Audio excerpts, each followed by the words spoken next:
नमस्कार साथियों, स्वागत है आपको अपने चैनल आरएस डायमंड ऑफिशियल में। साथी आज का वीडियो बहुत ही कमाल का होने वाला है, क्योंकि आज के वीडियो में हम लोग चर्चा करने वाले हैं कि 7वें चरण की शिक्षक बहाली जो बिहार में शुरू हो रही है, ऐसे में काउंसलिंग के समय आपको कौन कौन से डॉक्यूमेंट्स लेकर के जाने हैं। साथ में ही जब आपके अप्लाई होंगे अर्थात आवेदन होंगे उस समय आपको कौन कौन से डॉक्यूमेंट्स रखने हैं। इसके बाद साथी हम लोग बात करने वाले हैं कि सीटेट बीटेट में बिहार शिक्षक बहाली में अगर आप पार्टिसिपेट करना चाहते हैं, अगर आप किसी भी कैटेगरी से बिलोंग करते हैं, चाहे ओबीसी से हो, जनरल से हो, इसके अलावा एससी एसटी दिव्यांग अगर हो, ईबीसी से हो, तो कहीं ना कहीं आपको सीटेट या बीटेट में कितने अंक चाहिए इसको भी लेकर के हम लोग ऑफिशियल अपडेट आपको बताने वाले हैं।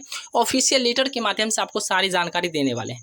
कुल मिलाकर साथी कह लें तो यह वीडियो आपके लिए बहुत ही ज़्यादा हेल्पफुल होने वाली है, क्योंकि इस वीडियो में अब मैं आपके साथ जो डॉक्यूमेंट शेयर करने वाला हूँ ये बिहार सरकार शिक्षा विभाग के माध्यम से जारी किया गया लेटर है, और इसी को लेकर के आज हम लोग बात भी करने वाले हैं कौन कौन से आपके काउंसलिंग में डॉक्यूमेंट चाहिए और आवेदन के समय आपको कौन कौन से डॉक्यूमेंट चाहिए, साथ में ही सीटेट बीटेट में कितने अंक चाहिए, ताकि आप आसानी से बिहार शिक्षक बहाली में पार्टिसिपेट कर सकें और आसानी से काउंसलिंग करवा करके आप बिहार विद्यालय में आसानी से जाकर के जो है आप योगदान दे सकें और बिहार शिक्षा व्यवस्था को बेहतर बना सकें।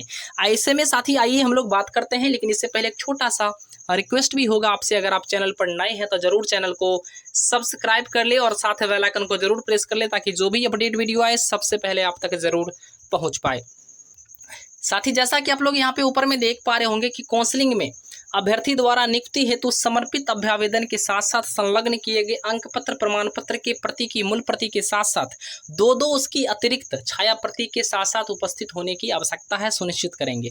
ऐसे में साथ यहाँ पे स्पष्ट कहा जा रहा है कि जब कभी भी आप काउंसलिंग के लिए जाते हैं उस समय आपको सारे डॉक्यूमेंट्स चाहे वो आपके अंक पत्र हो या प्रमाण पत्र हो, उनकी ओरिजिनल कॉपी आपको लेकर के ही जाने हैं, और साथ में आपको उन सारे डॉक्यूमेंट्स को आपको छाया प्रति लेकर के जाने हैं, दो कॉपी। अर्थात कह ले साथी कि दो छाया प्रति जो है आपको प्रत्येक जेरोक्स यानी लेकर के आपके जाने, सारे डॉक्यूमेंट्स के आपको जेरोक्स करवा लेने हैं, और जेरोक्स करवा करके आपको दो कॉपी हर हाल में लेकर के जाने हैं ओरिजिनल के साथ साथ। ऐसे में साथी आइए बात करते हैं कि आपको काउंसलिंग के समय कौन कौन से डॉक्यूमेंट्स आपके पास रहना बहुत ज़्यादा ज़रूरी है, क्योंकि अगर ये सारे डॉक्यूमेंट्स अगर आपके पास नहीं होते हैं तो काउंसलिंग से आपको वापस लौटना पड़ सकता है।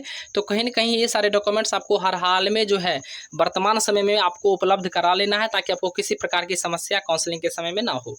पहला डॉक्यूमेंट्स है कि मैट्रिक परीक्षा का अंक पत्र एवं प्रमाण पत्र, अर्थात माध्यमिक में जो मैट्रिक परीक्षा है, मैट्रिक परीक्षा अगर आपने उत्तीर्ण किया है तो आपके पास अंक पत्र और प्रमाण पत्र होने ही चाहिए अगर आप बिहार शिक्षक बहाली में पार्टिसिपेट करना चाहते हैं तो। ऐसे में साथी जो है उच्च माध्यमिक की अगर बात कर ले, अर्थात इंटरमीडिएट में अगर आपने साइंस स्ट्रीम लिया है, चाहे आप आर्ट्स से हो या कॉमर्स से हो, अगर यानी आपने क्वालिफाई किया हुआ है तो आपके पास यहाँ पर अंक पत्र और प्रमाण पत्र आपके पास होने ही चाहिए, यानी ओरिजिनल होने चाहिए। आपको अंक पत्र भी ओरिजिनल और प्रमाण पत्र भी आपके पास ओरिजिनल ही होने चाहिए। तीसरा सबसे ज्यादा जो महत्वपूर्ण बिंदु है साथी उसको भी लेकर के हम लोग बात कर लेते हैं। तीसरा में है कि स्नातक का अंक पत्र एवं प्रमाण पत्र जिनकी नियुक्ति स्नातक के आधार पर अगर हो रही हो तो, यानी अगर आपकी नियुक्ति जो है 6 to 8 की अगर हो रहा है, यानी कि साथी कह सकते हैं स्नातक के आधार पर अगर हो रहा है तो आपको स्नातक की मूल प्रमाण पत्र के साथ साथ आपको अंक पत्र भी चाहिए ही चाहिए। नंबर 3 पे साथ ही बात कर ले तो प्रशिक्षण का अंक पत्र एवं प्रमाण पत्र चाहिए। प्रशिक्षण अगर आपने डीएलएड किया है तो डीएलएड के अंक पत्र चाहिए ओरिजिनल, साथ में आपके प्रमाण पत्र भी ओरिजिनल चाहिए। उसके अलावा अगर आपने बीएड किया है तो बीएड का अंक पत्र या प्रमाण पत्र आपके पास दोनों चाहिए, यानी अंक पत्र भी चाहिए और प्रमाण पत्र भी आपको होने चाहिए। उसके बाद साथी जो महत्वपूर्ण चीज़ें हैं वो भी मैं आपके साथ शेयर कर देता हूँ कि शिक्षक पात्रता परीक्षा का अंक पत्र चाहिए, यानी शिक्षक पात्रता परीक्षा अगर आपने सीटेट पास किया है तो सीटेट के पास आपका अंक पत्र होना चाहिए, यानी मार्कशीट होनी चाहिए। अगर आपने बिहार टेट पास किया हुआ है तो बिहार टेट के आपके पास अंक पत्र होने चाहिए। लेकिन बहुत सारे ऐसे भी शिक्षक भर्ती है जिनके पास सर्टिफिकेट भी इशू है, तो आप सर्टिफिकेट भी लेकर के चले आएंगे, सर्टिफिकेट भी आपको रख लेना है और आपको अंक पत्र भी लेकर के रख लेना। लेकिन जिनके पास सर्टिफिकेट इशू नहीं है ऐसे में अंक पत्र से उनका काम चल जाएगा, यानी सिर्फ मार्कशीट के आधार पर ही उनकी सिलेक्शन हो जाएगी, कहीं से कोई दिक्कत उनको नहीं होगा काउंसलिंग के समय में।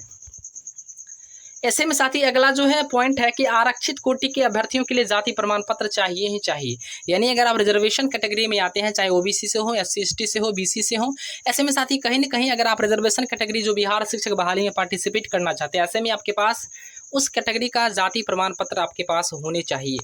इसके बाद साथ ही अगर हम लोग बात कर ले तो आपके पास यहाँ पर जो है आय प्रमाण पत्र भी चाहिए और साथ में आवासीय प्रमाण पत्र चाहिए चूँकि इस बार बिहार शिक्षक बहाली में आपको डोमिसाइल देखने को मिल रहा, तो कहीं ना कहीं डोमिसाइल अर्थात सिर्फ बिहार के जो मूल निवासी है वही आवेदन कर पाएंगे। ऐसे में अन्य राज्य के शिक्षक भर्तियों को यहाँ आवेदन करने का मौका नहीं मिलेगा। कुल मिलाकर साथ ही कह ले तो आपके पास डोमिसाइल बिहार का होना ही चाहिए। इसके बाद आपको आय प्रमाण पत्र भी चाहिए। अगर आप पिछड़ी जाति या अन्य पिछड़ी जाति से अगर आप बिलोंग करते हैं तो आपके पास आय प्रमाण पत्र चाहिए। यानी अगर आप पिछड़ी जाति से हैं या अत्यंत पिछड़ी जाति से के लिए अगर आप हैं तो आय प्रमाण पत्र तभी आपको चाहिए, अन्यथा आपके लिए कोई ज़रूरत की बात नहीं है। लेकिन तभी आप बनवा ही लीजिएगा, आय जाति आवासीय तीनों बनवा लीजिएगा। उसके बाद साथ ही बात करते हैं तो नॉन क्रीमी लेयर भी आपको बनवा लेने हैं। क्रीमी लेयर से अगर आप बिलोंग करते हैं, नॉन क्रीमी एनसीएल भी आपको बनवा लेने हैं अगर आप एनसीएल से बिलोंग करते हैं तो। इसके अलावा जो है स्वतंत्रता सेनानी के उत्तराधिकारी होने का प्रमाण पत्र जिन पर लागू हो उनको यहाँ पर रहना चाहिए। यानी अगर आपके दादा या नाना कह सकते हैं अगर आपके जो है स्वतंत्रता सेनानी रह चुके हैं तो ऐसे में उनका प्रमाण पत्र भी आपके पास अवेलेबल होना चाहिए ताकि आपको बेनिफिट बिहार शिक्षक बहाली में जो आपका जो रिजर्वेशन है वो आपको देखने को मिल सकता है। आपकी जो वहाँ पर रिजर्वेशन यानी आपको वहाँ जो मिलने वाला है, फ़ायदा जो मिलने वाला है वो आपके पास सर्टिफिकेट रहेगा तो ही मिल पाएगी, अन्यथा आप जो है इसका फ़ायदा नहीं उठा सकते हैं। इसके अलावा दिव्यांगता प्रमाण पत्र भी चाहिए। यानी जो अभ्यर्थी दिव्यांग हैं, हैंडीकेप हैं, चाहे उसमें भी हैंडीकेप में अलग अलग कैटेगरी होते हैं। ऐसे में अगर आप दिव्यांग हैं तो आपके पास दिव्यांग का सर्टिफिकेट भी आपके पास अवेलेबल होने चाहिए ताकि आपको इसका बेनिफिट मिल सके। चूँकि इस 4% रिजर्वेशन है बिहार शिक्षक बहाली में दिव्यांगों के लिए, आपका सीट रिजर्व ही, ऐसे में आपको यहाँ पर सर्टिफिकेट होने ही चाहिए। इसके अलावा साथ ही बात कर ले तो EWS से संबंधी प्रमाण पत्र जिन पर लागू हुआ, अर्थात जो लोग EWS से अगर संबंधित हैं तो उनके पास इसका प्रमाण पत्र भी होने चाहिए। और इसके अलावा अगर महत्वपूर्ण चीज़ों को अगर लेकर के साथ ही बात कर ले तो सबसे महत्वपूर्ण चीज़ें अब होने वाली है, ये सारे डॉक्यूमेंट्स आपके पास अवेलेबल होने चाहिए, आपको ध्यान रखने की आवश्यकता है। और सबसे बड़ी चीज़ें जो है, सबसे महत्वपूर्ण चीज़ें जो है वही मैं आपके साथ अब शेयर करने वाला हूँ। उपयुक्त सभी प्रशैक्षणिक योग्यता का मूल अंक पत्र लाना अनिवार्य होगा। यहाँ पे स्पष्ट रूप से कहा जा रहा है जितने सारे आपके शैक्षणिक योग्यता है या प्रशैक्षणिक योग्यता है तो उसके मूल अंक पत्र आपको लाना अनिवार्य होगा। यानी आपको मूल प्रमाण पत्र ऑलरेडी लेकर के ही जाना है। इसके किंतु किसी योग्यता का मूल प्रमाण पत्र उपलब्ध नहीं रहने की स्थिति में औपबंधिक प्रमाण पत्र मान्य होगा। यहाँ पे कहा जा रहा है अगर आपके पास मूल प्रमाण पत्र अगर नहीं है किसी भी अगर योग्यता का तो उस समय आप जो है प्रोविजनल लेकर के भी जा सकते हैं, आपका वैलिड हो जाएगा। लेकिन आप प्रयास कीजिए कि मूल प्रमाण पत्र अगर आपका अवेलेबल हो जाता है तो आपको और ज़्यादा बेहतर है, नहीं होता है तो प्रोविजनल से भी आपका काम चल जाएगा। लेकिन आप मूल प्रमाण पत्र ज़्यादा प्रयास कीजिए कि आपका अवेलेबल हो जाए। इसके अलावा साथ ही बात कर ले तो BTET में समान कोटि के अभ्यर्थी को न्यूनतम 60% अंक चाहिए। पिछड़ा वर्ग यानी आपको याद रखने हैं कि अगर आपने BTET पास किया है या CTET अगर आपने पास किया है तो आपको 60% अंक चाहिए ही चाहिए बिहार शिक्षक बहाली में पार्टिसिपेट करने के लिए। यहाँ पर सबसे महत्वपूर्ण चीज़ें जो है मैं आपके साथ शेयर कर रहा हूँ। साथ ही अगर आपने BTET पास किया है या CTET अगर आपने पास किया है तो आपके पास 60% यहाँ जनरल कैटेगरी वाले अभ्यर्थियों के लिए चाहिए। अब बात ये आती है कि जनरल में जो फीमेल है उनको कितना चाहिए, वो भी मैं आपके साथ बात कर लेता हूँ। उसके अलावा साथ ही देखिएगा पिछड़ा वर्ग, अत्यंत पिछड़ा वर्ग एवं समान कोटि की महिला, यानी यहाँ पे स्पष्ट रूप से लिखा हुआ है कि अगर कोई समान कोटि की महिला है तो उनको 55% ही यहाँ पर मेधा अंक यानी 55% ही उनका अंक चाहिए CTET या BTET में। ऐसे में साथ ही अब जो है कन्फ्यूजन वाली स्थिति नहीं होनी चाहिए। अगर मेल अगर कोई जनरल में है तो 60%, लेकिन फीमेल है तो 55% पर ही उनका काम हो जाएगा। इसी प्रकार से अनुसूचित जाति, अनुसूचित जनजाति एवं दिव्यांग कोटि के अभ्यर्थियों के लिए 50% ही अंक चाहिए CTET या BTET में। यहाँ पे साथ ही स्पष्ट कहा जा रहा है अगर आप जो है अनुसूचित जाति है या अनुसूचित जनजाति है तो इस स्थिति में या दिव्यांग कोटि से अगर आप बिलोंग करते हैं तो आपको 50% ही अंक चाहिए। यानी कह सकते हैं साथ ही 150 की परीक्षा में अगर आपके 75 अंक भी हैं तो आप एलिजिबल हैं 7th फेज के लिए। दिव्यांग अगर है या अनुसूचित जनजाति है या जाति है तो ऐसे में आपको 50% यानी 75 अंक ही चाहिए। अगर OBC से साथी अगर हैं आप तो आपको 82 नंबर चाहिए। अगर आप इसके अलावा कह लें तो जनरल आप फीमेल हैं तो आपको 82 नंबर ही चाहिए, क्योंकि 55% ही चाहिए। ऐसे में कुल मिलाकर साथी आप लोग सारी बातों को समझ गए होंगे। और एक चीज़ मैं आपके साथ और क्लियर कर देना चाहता हूँ। उसके बाद लिखा हुआ कि उक्त कोटि के सीटेट अभ्यर्थियों के लिए डाउनलोड प्रमाण पत्र मान्य होगा, यानी जो अगर सीटेट पास आउट किए हैं उस अभ्यर्थियों के लिए जो डाउनलोड प्रमाण पत्र आपने किया होगा डिजी लॉकर से, वही आपके लिए मान्य होगा।